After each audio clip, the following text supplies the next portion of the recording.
Σε αυτό το βίντεο θα μιλήσουμε για το εργαλείο των εργασιών. Το εργαλείο εργασίες επιτρέπει να υποβάλουμε ηλεκτρονικά τις εργασίες που έχουν αναρτηθεί από τον υπεύθυνο καθηγητή του μαθήματος.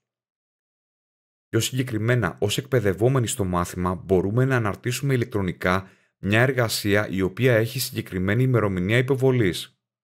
Στη συνέχεια, αφού ο εκπαιδευτής της βαθμολογήσει, μπορούμε να δούμε το βαθμό μας. Αρχικά επιλέγουμε το εργαλείο εργασίες.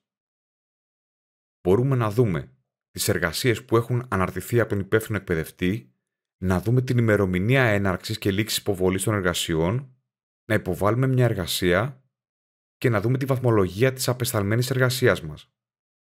Για να υποβάλουμε μια εργασία, κάνουμε κλικ πάνω στον τίτλο της. Στη συνέχεια, επιλέγουμε το σύνδεσμο Choose File και αναρτάμε μετά από το τοπικό δίσκο το αρχείο της εργασίας μας.